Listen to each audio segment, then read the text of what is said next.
7 years in New Zealand, mate. That's a long time. It is a very long time. Yeah. I went over when I was 18 years old. Shit. Why'd you go over? Was it a run away from home? Was it a study? Was it a job? Was Kind of felt like a runaway in a sense. I really wanted to get out of my hometown. I was so like itching to get out of there. But also, I was huge into rugby and I played for the under 21 Canadian team. Oh, that was squeaky. There's the door. I played for the under 21 Canadian team, and then I decided I wanted to get a bit more experience. So it was either going to the University of Acadia in Nova Scotia, Canada, or move all the way to New Zealand. And I ended up choosing New Zealand. And it was actually a coincidence because oh, yeah, it's all right. It's just my camera. okay, good. Um, so the UBC coach that I did like academies through, he ended up having a connection in New Zealand, with Oamaru of all places, the tiniest town. So I ended up there for a start, which was actually kind of good because it was either Oamaru or Auckland. And Auckland, I think, would have been quite scary at a start. So Oamaru was perfect because I could just walk to work or bike to work. And I did personal training at the time. So it was my first job in personal training. So I got to play a lot of rugby there for North Otago and then got looked at by Otago and then ended up moving into big old Dunedin. A lot bigger than Wow. Oamaru. Yeah. Dude, Oamaru being the Yeah. first place you go to. I know. It was like to me, it was such a beautiful place. I still love it because it's got so much like historical buildings and history behind it. And it is a very beautiful small town. And but then it's like everybody knows everybody's business as Mm, well. And I'm like not a fan of that because that was what my hometown was like. So it's like, get me out of here. But that's funny, man. yeah. Like what do you think drove you out of home? I love hearing Um, these stories of everybody kind of jumping ship and like, right, I'm going, see you later. And it's yes. literally like the other side of the world, man. I know. I definitely, well, to be fair, a week before I left, I was like, I can't do this. This is not happening. This is too much, but it's kind of too late by that point. But I like growing up, I didn't really enjoy, well, through high school and stuff, I got bullied a bit and I just didn't enjoy my hometown. I used rugby as like my out for everything. So going home, I didn't really enjoy either. I had like things growing up that they were really hard for me and I just wanted to get out of the house, but then school wasn't a safe point either. So then it was my rugby team and I just put all of my effort into rugby and that's all I wanted to do, which also became a little bit tough on my mental health because I felt like I put all my eggs in one basket and that was all that I had. So when I stopped choosing rugby, I felt like I had nothing anymore. And that was like a really harsh reality for myself. So I had to definitely figure out what the heck else I had. And it was kind of a cool journey because I realized I had a lot more going for me than just rugby. But it took a little while to get there. It's crazy, man. It's basically the same story as myself, you know. Okay. I was a rugby player as well and kind of just threw everything into it, you know, and as soon as that Yeah. gets taken away, it's like you're on a trap door, right? And the only A place you're hundred going is percent. down. Yeah. Yeah. Um, Takes you on a bit of a weird spiritual slash identity path, right? Where you're just Oh, like, yeah, for what the sure. fuck is going on here? Like, Like I'm what's not, happening? Like what do I have anymore? Like that yeah, was yeah. and it was tough too because rugby, I still absolutely love the sport. It is just it just made my life so different and it took me on so many paths I never expected, especially traveling wise. In Canada, I got to go to Germany, I got to go to Japan, I got to experience so many things at such a young age and travel the world when I was not expecting to, and that definitely gave me that little like itch to go travel a bit more. So Mm. I will never regret the experiences and things that I had with rugby, but it definitely took a toll on me as well with like the mental aspect because especially, I think they're getting better now, but while I was playing, there was nobody to really help you through the mental part of rugby. You had your coaches, you had your managers and your physio, but nobody helped you with the mental side. And I think that's actually the most important. If you can't get your head right, your head's not going to be in the game. It was tough, but it was quite a good journey. Yeah, it's cool, right? And I completely agree. Like, I think, especially when you get concussed as well. Oh, my camera's Oh just flicking yeah. around, but that's okay. Um, yeah, when you get concussed and you kind of come out of that or are forced to kind of take a back step and not Yeah. play as much or not play at all. Like they Is go that through what this like, happened to you? yeah, legit. Pretty much word for word, like concussion paired with like a pretty serious neck injury Oh my gosh. and then like I mean repetitive concussions and my short-term memory is pretty shot because of it, but it's okay. I'm still Dang. breathing. Yeah, yeah, Um yeah, it's I mean, working in the fitness scene for a long time, you see a lot of people come out and this weird identity crisis, whether it's from 16 or like 25, kind of like post uni, yeah, stopped playing sport, had to go corporate 9 to 5, and they don't know who they are anymore. And yeah. I think sport is great. Don't get me wrong. I think it's one of the best things on the planet, but I think we need to do a better job of like guys like you're individuals. You're not just like the sport, the 100%. position. Yeah. I had some coaches too that like they really treated it, especially with women's rugby. It's so frustrating because it's not a professional sport. Like for most areas, it wasn't treated like it. At least like it's getting better in New Zealand. I found it the most tough because while like from 2016 up until probably 2019, it wasn't being treated like Mm. semi-professionally or professionally at all, and they wanted to grow that, but you get the coaches that would basically tell you you had to treat it like a professional sport and everything else is on the back burner. But meanwhile, you're not getting paid or anything. You have jobs, you have a life, and you have to like maintain all of that while you're trying to treat a sport professionally when you're not actually getting paid for it or anything. That was so frustrating. And there's opportunities where I had, and I'd speak to the coach like, hey, I've got this really great opportunity. What's the likelihood of me like having playing time this weekend? And it'd be like, this has to be your first priority. You only have a 50-50 chance of playing this weekend, but it still has to be your priority. And it was just like, how does that make sense? Mm. So that became quite frustrating, and that ended up being what drove me out because I had more of a passion through coaching, Mm. and it was almost like I had to choose between coaching and playing, and that got tough as well because I felt for my players who had those bad experiences that I did, and I really wanted to help them have those positive experiences. So I started to shift more over to that, and I think that actually helped heal my pain towards rugby a bit as well as a player. So that ended up being a good thing. Yeah, for sure. You kind of pay it forward, right? And that Yeah. helps you in the long term. And like the difference between like male and female sport is quite a fascinating thing to Yeah, it dive is. into, right? And like I mean, it's definitely 100% not equal, No, still.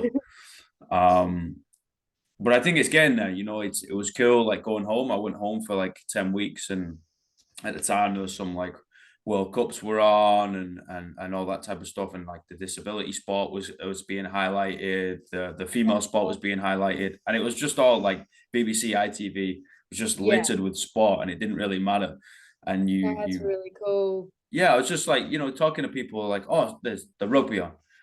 And oh, sick. What channel is it? You're like, oh, Channel 2, whatever. You're like, cool. It's like, what is it? They're like, oh, it's able-bodied now. You're like, mega. Is it male able-bodied? They're like, no, it's female. You're like, oh, sick. And you kind of jump That's in, so right? cool. And you're slowly breaking it down. And I think we have to just get it in people's faces, Yeah, you for know? sure. Hey, these are just freaks. These are That's freaks of really nature, cool. really good at Yeah, sport, and they're playing. It doesn't matter whether they're bloody male, female, somewhere in between, or they're in a wheelchair or what. It doesn't. They're playing sport. This is yeah. cool. Go watch it. That was one of the coolest things in New Zealand as well, watching like the Women's World Cup this year Mm. and seeing the stadium completely sold out as well. It was bizarre. I had never seen like women's sport have that many people there and actually like interested in cheering for everyone and getting up on their feet. It was so cool. So that was one of my first experiences actually seeing the women's game have such a big crowd. So I think that was a huge step in the right direction as well for Yeah, New man. Zealand. It's cool as fuck, you know? Yeah, Just seeing a yeah, bunch of chicks on a field just going hard, you're like, fucking hey, yeah. this is cool. Oh yeah. You know, go do Especially your like, thing. oh my gosh, some of them are just wild to watch as well. Like I find them like I loved watching men's rugby, but then when I started watching women's rugby and actually getting into it more, I just couldn't believe the skill some of them had. Like Mm, if you see Portia Woodman play, mm, she's just like another level. mm. So it was insane to actually be able to like watch that, and so cool for young girls to be able to actually see it now to aspire to it, because that's going to be the biggest thing that helps like grow the game in any sport for the female like athletes. If you actually get to see them, you're going to grow a lot more. So that's quite cool. 100%. You got something to strive for, and it's kind of like touching distance now rather than just this Yeah, this fantasy that we're dreaming up of, right?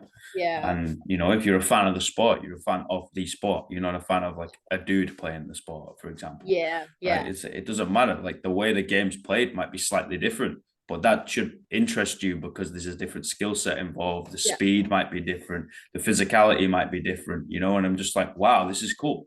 You know, it's the yeah, same of like me playing at home and me playing here. You know, like it's a faster game in New Zealand than it is back home. Back home, we yeah, like set piece. We like to beat each other up in the middle of the yeah. park. You Canada as know, well. over here they like to run around. I'm like, guys, come on! Like, I don't want to run. I want more Yeah, yeah. scrums, please. You know? That's so true. But then it also is really cool because it makes it so interesting, Yeah, because every game is just so different. Everyone plays so differently, and it brings like a different aspect to the game, and it's so cool to watch. yeah, yeah. It's like it's a competition of training methodologies at the end of the day, and it's a Yeah, competition of skill sets rather than just you know, I want to watch Bowden Barrett play or whoever. I'm yes. like, great, sounds good. Like he's got this skill set, great, but then so's Ruby Tui over here. She's got a different skill Yeah. set, you know, and it doesn't she doesn't matter. It doesn't fucking matter Yes. anymore, guys. It's all sport. God Yeah. damn. But hey, I want to sidetrack to the travel, right? Yes. Yeah. What's the biggest thing you've learned traveling around? Oh gosh. I've learned so many things, but um I found money the most interesting while traveling, because I always felt like you needed to have a lot of money to be able to travel. But in a van, realistically, it's like you have a new backyard all the time, and the only things that you have to prioritize are gas and food. And it's we used an app called Gatsby, and that saved like so much on fuel, finding the cheapest fuel. And then like with groceries and stuff as well, like if you just buy what you need, you're not spending a lot on that either. And I just found that, because of all the experiences I got by going to all these places that you could just go to for free, you were just getting to travel and see all these beautiful things, unless you wanted to do something touristy, but you got to move around a lot more because you had such little things to pay for. I know Mm, like the vehicle itself is costly, but if you can learn how to like build what you want to build all of yourself as well, it actually makes it a lot cheaper. Like the whole van build was just plywood and like offcuts of things, and then we just used friends' tools. And actually at one point we only had a electric screwdriver and a handsaw, and built the whole van with an electric screwdriver and a handsaw, and it worked. It lasted. And then we built it out 3 times. The third time was like great because it was actual proper tools. It mm. worked a lot better. But you can do a lot with very little things, and I realized you don't actually need a heck of a lot. You don't need a lot of money. You don't need a lot of things, especially when you're living in something so small. You don't want to have a lot of things either. So it became quite a cool, like almost minimalist lifestyle. And that was quite different for me, because I didn't realize how much I had actually accumulated over 7 years. I had to get a storage unit and then slowly just start selling things and giving them to op shops and stuff, because I was like, wow, I have a lot more than I actually need. And I managed to get everything to fit into a van with my partner. So both of our things all fit in one van. And I had never had such small amount of things, and it was made it a lot easier to move to Canada because we didn't have as many bags, of course. So but yeah, I'd say that's probably the biggest thing I've learned, is just minimalized. Like you don't need a lot to actually be able to travel. How does it feel having less things? It's actually really refreshing. It was so refreshing. Like the more things I got rid of, it almost became addicting. Like I just want to get rid of more things. But it was like, okay, some things you do actually need. You can't get rid of them. But it was really nice to just kind of yeah, it felt really light. I was able to just get rid of things that I didn't need anymore and like put things that were in the past just away and stuff as well that I held on to for whatever reason. It was a breath of fresh air to actually be able to get rid of things. Yeah, it's I definitely feel like it's a bit of a cleansing experience, right? Um, 100%. I actually kind of went through one this week. Like I found something that I Oh, held in my cool. wallet for like 3 years, and Yeah. I'm just like, you know what? It's time. It's time Yep. to get rid of this. It's just a little piece of Yeah. paper, but I was like, okay. And you go over to the bin or you burn it or whatever you do, right? And you just kind of Yeah. get rid and you're just like, you know what? I kind of feel like I'm reborn in some sort of way, Yeah. even if it is just like minute. And yeah, it's definitely it's a special experience. Definitely. And it's like, yeah, when you're able to just like, if especially if it's something that like used to mean so much, but like it's just time to move on, to get rid of it, just Yeah. it does. It's weird how it gives you that kind of feeling where you're just like, wow, that was quite a relief. Or even I had something in my vehicle for ages. I had taken rollerblades over from home and I absolutely loved them, but I just didn't use them, but they were like such a part of me from my childhood. And I was just like, I don't know why I'm carrying them around. Like, I don't use them anymore. And while I was in Invercargill, there was kids across the street that had like just moved there. They were from somewhere over in Africa, I believe, and they just loved rollerblading. They had just like the plasticky looking ones, and I was like, I bet you one of those kids is gonna grow into my pair of rollerblades. So I just went over, and they didn't speak much English, but they knew what I was doing, and they were so stoked. And the kid Mm. was outside within 5 minutes trying them on, even though they were way too big, and trying to rollerblade up and down the street, and it was just such a cool feeling. So that kind of thing, and just op shops and stuff, like you feel good about it as well when you can get rid of your things that like you're holding on to when somebody else could be using them. 100%, man. 100%. You look at something that meant so much to you or used to mean so much to you, right? And you are just nostalgic of the memory of it meaning so much. It Yeah. doesn't actually mean anything to you anymore. It's just Yeah. a That's such a good material way to put it. item. And yeah, being able to pass that exact item on to somebody else for it to then mean so much to them is a Yeah. real, real special thing. Yeah, for sure. I usually go through a bit of a checklist where I'm like, can I fit everything I own into 2 bags? Yeah, yeah, that's a good way to do it. And like, if the answer's no, I'm like, I gotta chuck my shit out. I go I go through a little bit of a crazy phase. I'm like, I'm dumping everything. Like if it's not on my back, it's not here. I'm like, no, no, It's dude, not you here. can't. You need your That's laptop a for. good way to do it.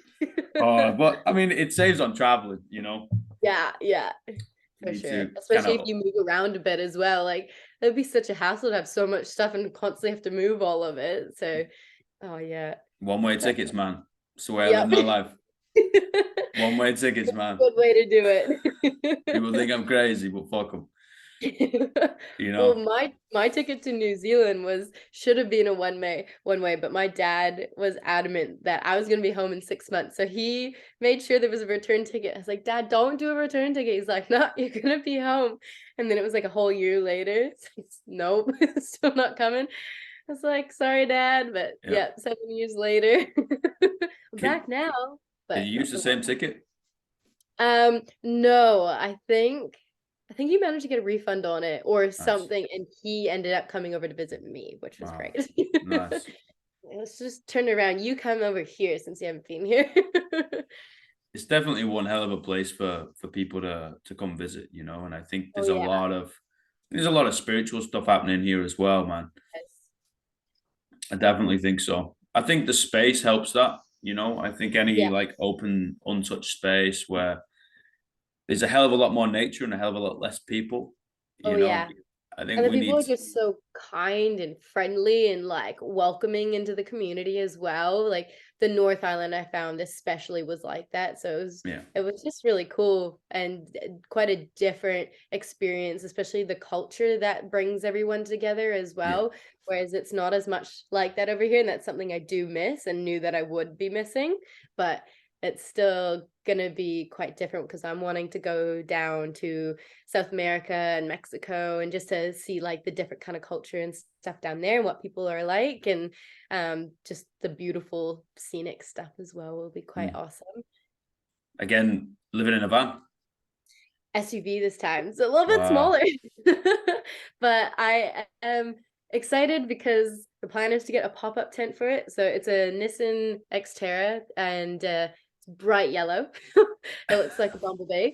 But it's great. And so we've built out the whole inside. So right now we're able to sleep in it real tightly, but we're gonna get the rooftop tent so we can sleep up there and then have the inside to get all of our clothes and everything. And then we've got drawers that pull right out the back so that you're able to cook outside. And so basically, it's going to be a lot more outside than inside, which I kind of like because it forces you to get out and actually go do things because you don't want to be trapped. I can't sit up in it, so I won't want to be sitting in it. So Wow. it'll be good. I think it'll be nice in the sense as well that it's a four-wheel drive, whereas the van got stuck everywhere. So we were always pushing it out. So this, I'm gonna be so stoked to be parking on beaches and not having to worry about like off-roading, because in the van everything would just like clonk and fall everywhere. And like in that, it's a lot smoother. That's your workout, right? You don't need a gym membership. You just push in the van everywhere. Yeah. Felt like it, eh? Oh my goodness. Yeah. And then having like two dogs as well. So Wow. two people and two dogs in a van was interesting. So this could be more interesting, but I think having the rooftop tent will make it a lot more space. And the dogs they just want to be outside all the time anyway. So anywhere we park up, the whole place is their backyard and they love it. What's the main motivation to just kind of dot around and be a bit of a nomad and just kind of drive and see places? I think just, I don't know, I've always had an interest in travel. And when I moved to New Zealand, like I wanted to travel right away. So I was so excited to see New Zealand. And for 6 solid years, I didn't see anything pretty much because I was working 2 to 3 jobs at one time to make Mm. ends meet. So I couldn't actually go and do anything. And I was like, what kind of a lifestyle is this? What am I doing? I know that people have to work their jobs and everything, and a lot of people have their 9 to 5, but I just felt like there was so much more to life than working a 9 to 5 job, making just enough to make ends meet, and not actually getting to be happy and explore the world the way I want to. So I was working as a sports coordinator and a personal trainer and a CrossFit instructor at the time that I decided I was like done. I couldn't do it anymore. And I went into the summer with the van, just planned to do it for 2 months. And then a whole year later, I was still doing it. And I don't know, it was just so nice to be able to live such a different lifestyle and live again so minimalist and be able to give like myself and my dogs the experience that they deserve just to be able to roam free and Mm. enjoy life. And I think that's probably why I love it so much. You just feel so free and you get to experience things that not a lot of people get to experience. And the more I did it, the more I wanted to do it to inspire other people to be able to live that lifestyle as well. Because I hear so many people like, I wish I could do that. I'm like, you can if you really want to. You just have to find a way. And people need to know that your job and paying your mortgage, like that's not your whole life. Like you can find ways to save, you can find ways to live the life that you really want to live. You just got to put in the work and figure out exactly like a plan to be able to do it. And then just once you're doing it, you kind of just wing it. At least that's what I'm doing. Dude, I have no idea what I'm doing. I feel like nobody does, even when they Nah. think they do. Like nobody really knows what they want or what they're doing with their life, I swear. And that I think that's the point, right? Just kind of Yeah. being okay with being a little confused at times. and Yeah. feeling a little bit lost. And I was like, yeah, great. Like, go get lost, man, because we're not Yeah. making out of this thing alive. Yeah, exactly. And Hope. like the more you do that kind of thing, like you actually almost discover yourself more by being in situations that you would never expect to be in and having to learn new things. Like I being on my own and traveling in a van was just a completely different experience, and just moving around and having to learn new things on the road. And actually, like I have so much more experience actually being able to like fix my vehicle and stuff now, because being on the road, you had to figure it out one way or another. And it was cool. It's just it's different. It gives you so many different things to learn. And I am someone that loves new things, new challenges all the time. I think I like change, so I need Mm, things to be changing constantly. And I think with work as well, I got frustrated because a lot of the time I felt so stagnant in my job that I was just like, I'm not learning anything, I'm not progressing. What am I doing with my life? And mm, I feel like when you come out of high school, everyone just goes straight to you need to go to university, then you need to get a good job, and then that's your life set and that's all you're doing. And it's like there's so much more than just that. And I refused to go to university straight away. And I was so thankful for my dad, he's a software developer. He's a brilliant man. I thought he would be so like, you have to go to university. And when I said I wasn't, he was like, sweet, go travel, go do those things, and then maybe one day you'll know what you want to do. And it actually helped taking that gap year. I did university for 2 years. I got a degree in applied science, used it kind of, but like still didn't fully use it. But I'm glad I have it at least. But I'm like, I got a job that I could have got without that degree. And I then ended up traveling right after. I didn't end up using it, but mm. I just wanted to live life differently. Yeah, man, and that's special to have a role model around like that. It's just like, what, go figure it out. Yeah, And you've always got a base to come back to if shit really hits the fan, and that's okay. yeah, Because we all mess up and things happen, and we have to kind of retreat back into our cave sometimes and figure it out, lick our wounds, as my mum used to say, and then just get back out and start fighting lions again. But you know, yes, eventually we just got to figure it out. yeah, And I agree. People can do whatever the hell they want. Like we really can just go out there and figure it out. You don't need this stellar plan. You got a yes, mortgage, you can sell your house. That yeah, is a possibility. yeah. It is a possibility of just kind of putting a backpack on you and just walking out your front door. That's so true. Like this the age old saying of like people die at 22 and we bury them at 70. Oh my goodness. Yeah, that's a scary way to put it for sure. It's strange, man. Yeah, We are so resistant to change, yet we are on yeah, this thing, i.e., this body bound to it, right? That is supposed to change, grow, develop, and then also decay and die, right? And that's the whole yeah, thing. It's the life cycle, and we are yeah, just so fixed on working against it. And you're like, why don't we yeah. try and work with it? I guess a little bit, and maybe we can enjoy the ride and the journey. It's so true. You Maybe. don't always have to have a plan. Like what you had just said before, I was like 100% I like relate to that, because I always felt like I needed to know a million steps ahead before actually starting. But when you really only need that tiny baby step to, and then just keep taking that one foot in front of the other, because it's just crazy. If you keep thinking about way what's ahead and you just can't figure out that middle bit, you're never actually going to start. And I still actually struggle with that, but it's a huge one that I think a lot of people struggle with. So it's cool. Like, yeah, just the one foot in front of the other. Just keep going. Just figure it out as you go. You don't have to know all the answers straight away. That's it, man. I wrote something a while back and was like, keep your head in the stars and your eyes on your feet, because the journey of a thousand Yes. miles starts with a single step. But we got to walk every day, Yes. Yeah. and that's all it is. Just keep walking, figure it out. Just like Dory, just keep swimming, Yes. you know. I agree. Oh, I love that saying. Boss, I got 3 questions. Okay. What's the greatest piece of life advice you've ever received? Greatest piece of life advice. Oh gosh. My dad always seems to give me the great life advice, but he gives me so many. But honestly, one of like my favorite quote, which is like a life advice, I guess, as well. I've got it tattooed on me, and it's difficult roads lead to beautiful destinations. And I always took that as like, you can have really muddled up times, but you're always going to get somewhere, and you just kind of have to ride out those difficult times, and you're always going to get to somewhere that you wouldn't expect to, as long as you keep pushing through, basically. And I really resonated with that, because I grew up in a household that had alcohol abuse and stuff, and it was tough. It was really tough, but I pushed through all that.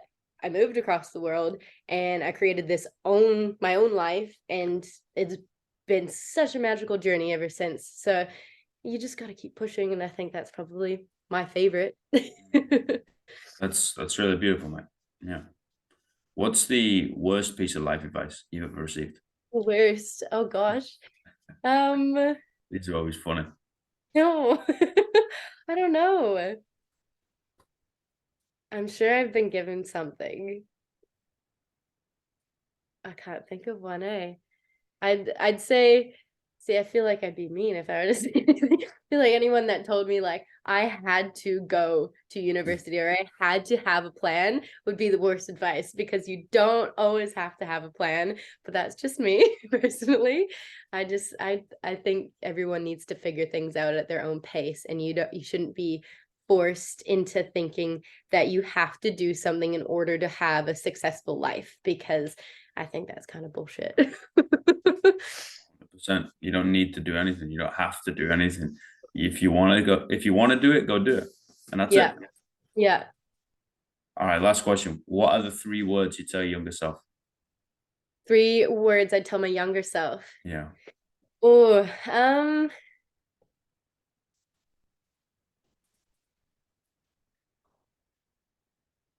there's so many things I'd want to tell my younger self. I'd probably tell myself to probably believe Mm. in what's ahead. Probably believe in what's ahead. And just, yeah, if it's 3 words, believe in What's what's that? ahead. I'll add like a 4th word in there. Okay. I'm dyslexic. I'll skip that word anyway. It's 3 to me. It's fine. Mate, Trust the that's process. That There we go. That's that kind of trust the process. That's 3. it's Just good, gotta, man. there we And go. again, I think you're attacking and overcoming a lot of anxiety there, like we get so in our own head and spun up into wheels of I need this perfect plan. I need to know where I'm Yes. going to be in 20 years. It's like, dude, I don't know where I'm going to be in 20 minutes, man. Yeah. Like things happen, we can have all these plans in the world, and then guess what? Life comes in and just tears it up into little pieces and says, figure it out, bitch. And you're like, right, I guess I 100%. gotta do that. Oh my And gosh. that's I feel it. like that slaps you in the face a lot, and you just have to deal with it and keep going. I actually have had moments where I'm like, something has happened and I have laughed, because I'm like, of course this would happen. Like, Yeah, why? yeah. And then you just pick yourself up and you got to keep going. You're like, literally, this is the worst thing that could have happened. You're like, brilliant. Yep. Thank you. You might as well have put the cherry on the cake. Yes. 1 week into traveling with my van, I was like, yes, I'm on the road. My radiator went. 1 week into starting my travel in my van, I was like, really? Of all the things to happen, and I broke down in the tiniest place. But the weird part was, where I broke down, right directly in front of place that fixes vehicles. I was like, okay, well, this is a weird coincidence as well. So, and that's where my journey like fully started, and it took me on a completely different path that ended up being amazing. Mm. So it was like a weird blessing in disguise. So when shit happens, you got to look at like, there's got to be a reason for it. I always think there's a reason for everything, and There is. it's quite cool how life turns out. 100%, man. Everything happens for a reason. I do believe it.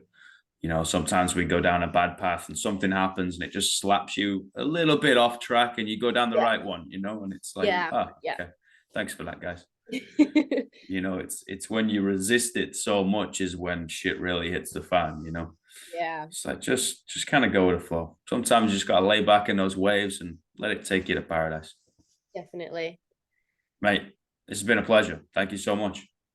Thank you so much for having me. It took us a while to get here, but I'm so glad I did.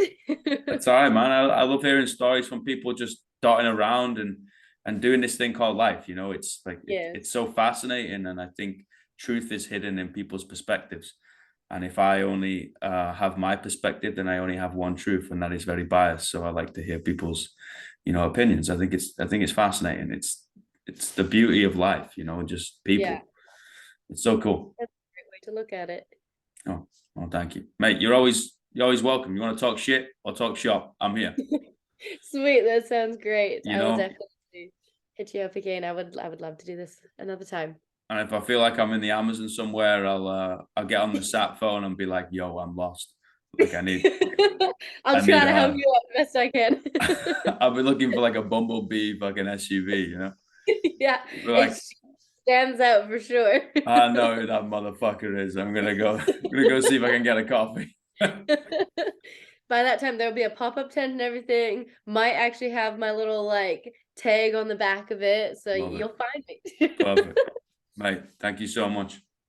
Thanks for having me. It's great We'll to uh, meet you. we'll speak soon. Definitely. Thanks so Perfect. much. Thanks, mate. Cheers. Bye, everybody.